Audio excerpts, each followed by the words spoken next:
Let's bring in our mobile journalist, Arles de los Santos, who has been monitoring the deliberations for the national budget. Arles, anong balita? Reg, Bok at Ami, no, ngayong araw ay nakatakda sana na sumalang sa budget deliberation on committee level ng House Appropriations ang pondo ng Office of the President pero hindi yan natuloy. Hindi pa rin natin kumpirmado kung ano yung dahilan ng pagka-postpone nito. No? Pero na-reschedule yan sa susunod na Martes sa September 1. No? Para yan sa nasa mahigit 8 billion pesos na pondo ng Office of the President. At syempre, inaasahan natin or inaabangan natin rather kung ano yung magiging hakbang dito ng komite, no? Kasi meron pa rin dito kasama sa pondo ng confidential funds, no, na pinakamalaki pa rin sa listahan ng CIF na nakalista sa ating national budget, no. Kaya syempre, lalo pa ngayon na impeachment trial, syempre may mga mambabatas din, no, na inaasahan nga na maging critical o silipin din itong bagay na ito, no. Pero dahil hindi nga natuloy yan, umupo tayo at sinilip natin ang iba pang Budget Appropriation Committee hearing kagaya na lamang ng Commission on Higher Education o CHED na humihingi sana ng 70.2 billion pesos na pondo para nga sa kanilang fiscal year 2027 pero sang-ayon sa inilabas na pondo ng National Expenditure Program o NEP, nasa 35.43 billion pesos lamang ang iniliad na pondo sa komisyon o halos kalahati yan yung naging tapyas, no, kulang yan ng 34.83 billion pesos na magagamit daw sana para maipagpatuloy yung mga programa, yung kanilang mga pagpapahusay sa institusyon at sa kanilang mga sistema at yung mga reforma na nais daw sana na gawin nila at i-develop pa para sa mga paparating na taon. No?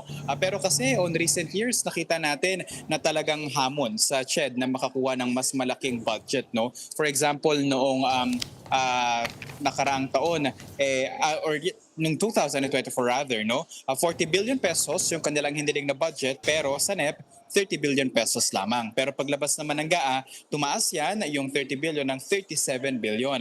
Pero noong 2026, yung kanilang hiling sana na 41 billion, ang naibigay ay mas mataas, 48 billion. Pero ngayon daw ay nasa humigit kumulang 50%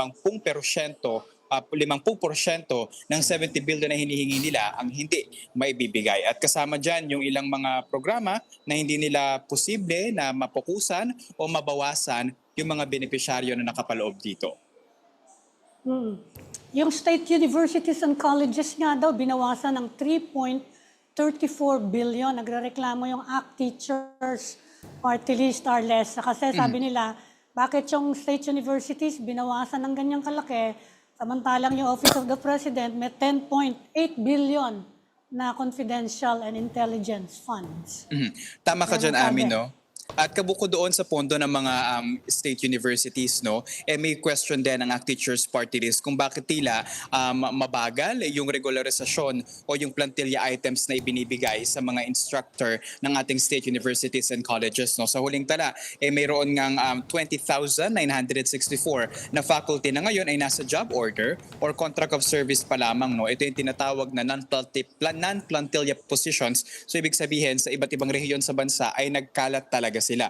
Yung ilan mga dekada na daw na nagtuturo pero still job order or COS pa din, habang yung iba naman, no, makapasok man pero mababa naman yung kanilang starting na salary grade kasi kasama sa mga requirement amin, no, dapat may master's degree. Kung hindi man yung degree mismo, yung units. And kadalasan daw sa mga paaralan nasa salary grade 16 yung simula ng mga instructor na may MA. Pero sa ilan daw na state universities and colleges ay salary grade 12 lamang. So sabi ni ACT Teachers Party List Representative Antonio Tino ay kailangan daw matuldukan na itong umano'y injustice nga pagdating sa mga instructor ng ating SUCs. No? Pero ayon naman kay CHED Commissioner Shirley Agrupis, meron daw dalawang posibilidad, no, na solusyon na sila ay nakikita dyan. No? Una, yung pagtaas ng tuition sa ating SUCs and yung paggawa ng mga additional na plantilla items, yan ay syempre depende kung mayroong pondo na mailalaan dyan para sa paparating na budget ng 2027. Nako, everybody will be happy to hear that. Yeah. Taasan yung tuition is their proposal. Yun ang sagot nila.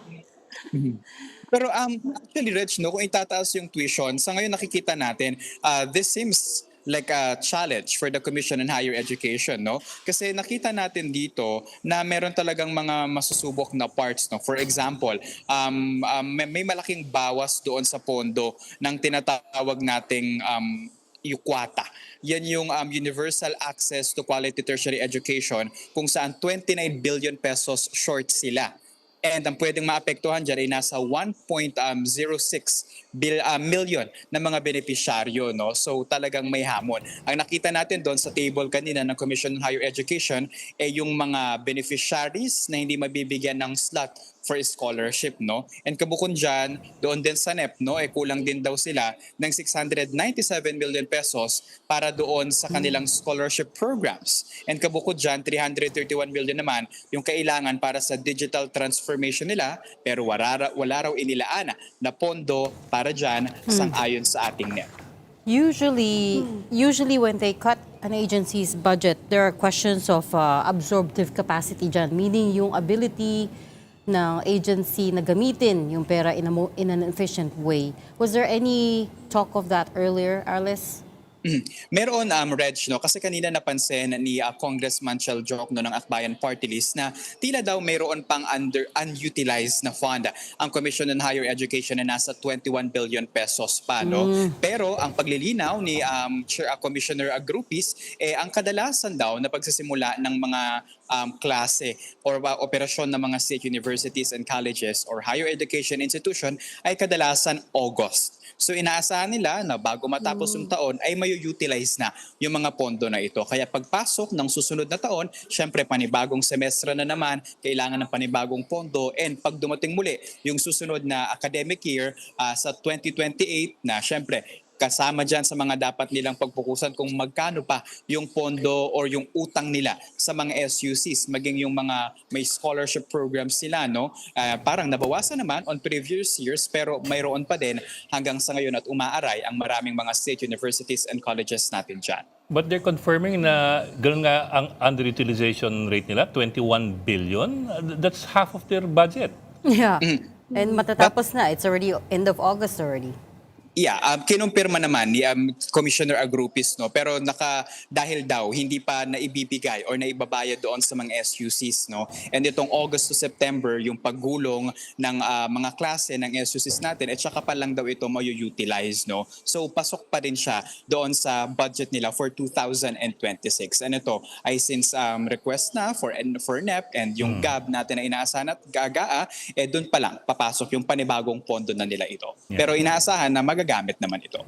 But I suppose the better the better reference point would be not this year kasi hindi pa tapos ang taon pero for example their utilization last year or the previous years if they've been able to successfully utilize the budget as given by the GAA. But let me rewind a bit. So ang laki kasi ng cut kalahati nga but in fairness it's NEP so it's the proposal pa lang as submitted by DBM to Congress for consideration was there any indication from DBM kung bakit ganun kalaki ang tinapyas nila doon sa hinihingi ng SHED kasi that's significantly lower than what they were given in 2024 and 2025.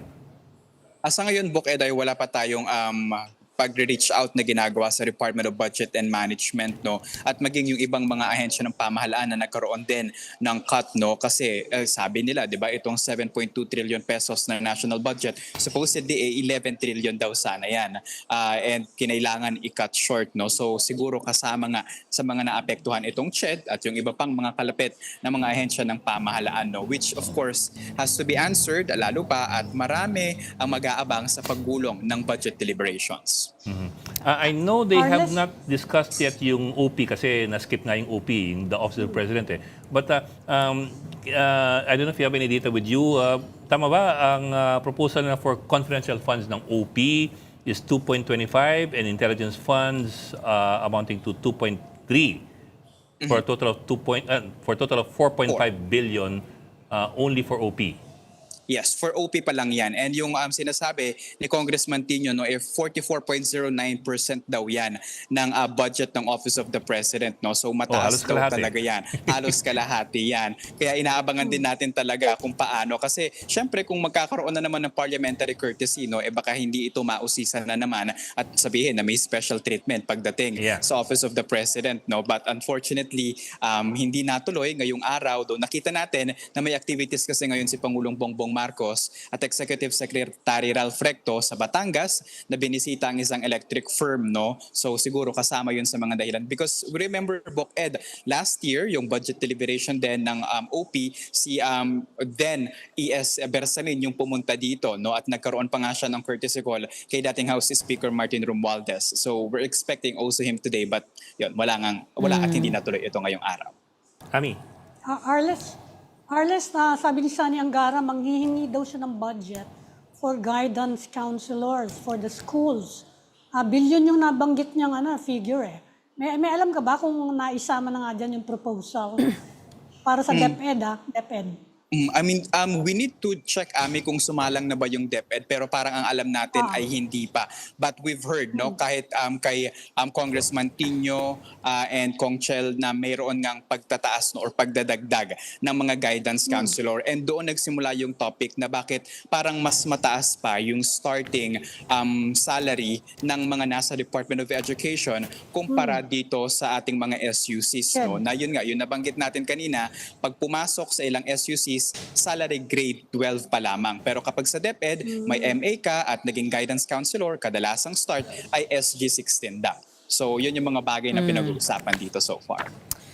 Yeah. One other thing that's interesting about the CHED budget is 98% or halos lahat ay mapupunta sa MOOE lang Yes. for operating expenses. Yes. MOE. 1.7% to personnel services, i.e. salaries, and 0.3% for capital outlay. And again, it's the question at the heart of this is bakit yun lang yung recommend ng DBM for them, which cut their budget by half. Again, usually may questions around absorptive capacity yan, or you pissed off the DBM in one way or another. I don't know. So parang pasweldo lang yung binigay na budget. Pasweldo lang and Yeah. pang operating expenses lang. I don't even know if they accounted for inflation. Pero Yeah. 98% to MOOE.